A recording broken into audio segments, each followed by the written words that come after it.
Aren't heroes great? I love heroes, but I don't love villains. I hate villains. Hanging's too good for them. It's weird that when someone says heroes and villains, you instantly think of comic books. But the average conversation between Professor X and Magneto is about 5,000 times more sophisticated than this.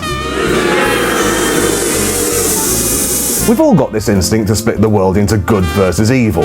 When the really naughty games developer Zynga's stock fell by 40%, I loved it. I went, ho ho ho, your stock's worth 3 and it used to be worth 5. Like I knew what the hell that meant.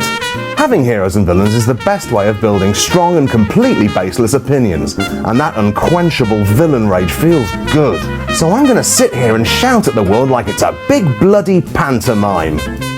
Boo! Boo EA! I hate EA with their day one DLC and their legal obligations to maximise profits on behalf of shareholders. Shareholders, I might add, who probably haven't even finished Dark Souls. Hooray! It's Jonathan Blow, who did Braid.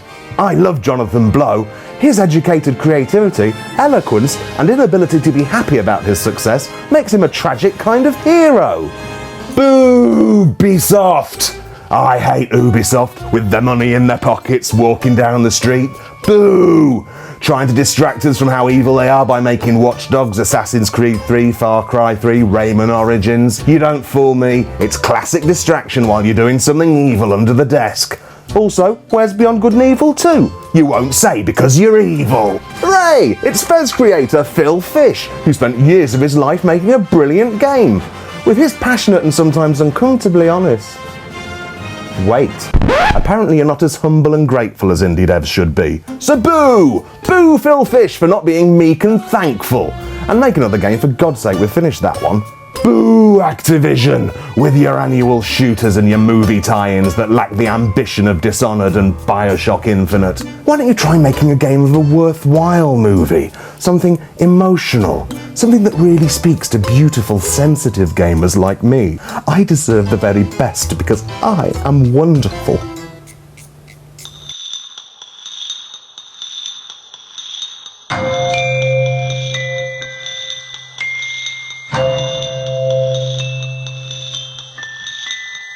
It's shipping week for the dev team at Indie Game The Movie The Game, and tensions are running high.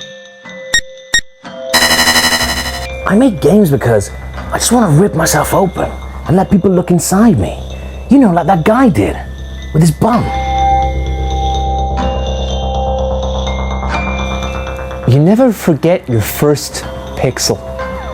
Mine was so small, and yet so full of hope. Ken Levine can suck my big daddy. If I wasn't allowed to make video games, I don't know what I'd do. I mean, can you imagine what it would be like to have to do something that you didn't really want to do? I mean, like live a soulless career at a desk, in an office. Who could do that without dying? No one. I'm not saying that I'm better than they are, I'm just saying that I would rather kill myself than have to give up my humanity in the same way that they have. And that they disgust me and that I'm better than they are.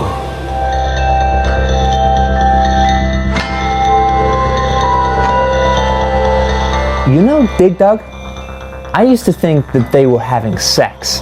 And the first time I had sex with a woman, I was terrified that she was going to inflate and explode.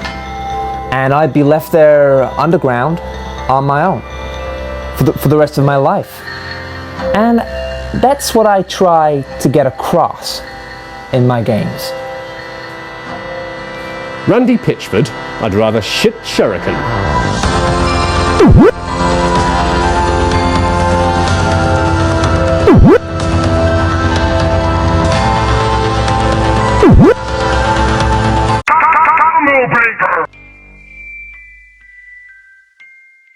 The thing is with heroes and villains, it's only dismissing people as villainous scum that's the problem.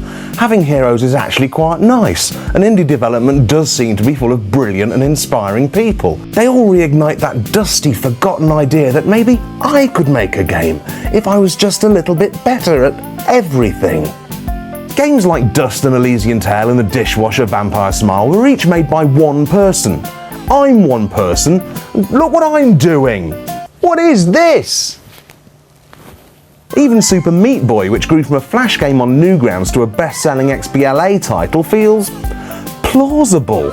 And if Phil Fish says something that makes your teeth itch with the needless controversy, just roll your eyes, imagine patting him on the head and say, "Here, do you want a bit of attention, Phil? Go on, have a biscuit." Because you don't want a diplomat or a PR guy, you want a person who gives a shit to make you a video game. And also because you know he'd hate it.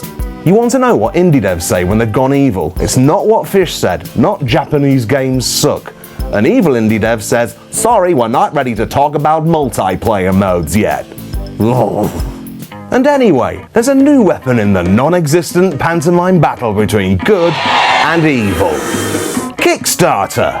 Back in March, when 90,000 of us gave money to Tim Schafer for his Double Fine adventure, it was like we were showing our arses to the industry suits. That's 180,000 buttocks of every colour and all levels of muscular pertness, all being pressed greasily against the faces of those satanic money men.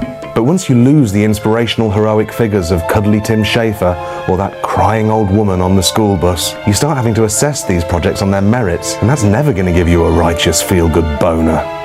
Take Chrome Online. All they wanted was $10,000 to make a full MMO. Just $10,000 would build a huge world and fill it with quests, characters, items, locations, and lore. So why did it only raise $100? Perhaps it was the suspicion that the game would never be made. Perhaps it was the concept art, which is indistinguishable from bollocks. Or perhaps it was the fact they chose a name for their game that was competing for search results with Google's own browser. Anyway, like I said, we're all a little bit inclined to believe in heroes and villains, and I'm not going to fight basic human instinct, but I am going to try and abuse it with subtle visual hints, embracing body language, and video filters. Give me your goodwill, people. Give me your love. But most importantly, give £20 to my Indiegogo page because I really want to stop doing this. Well, seriously, what is this?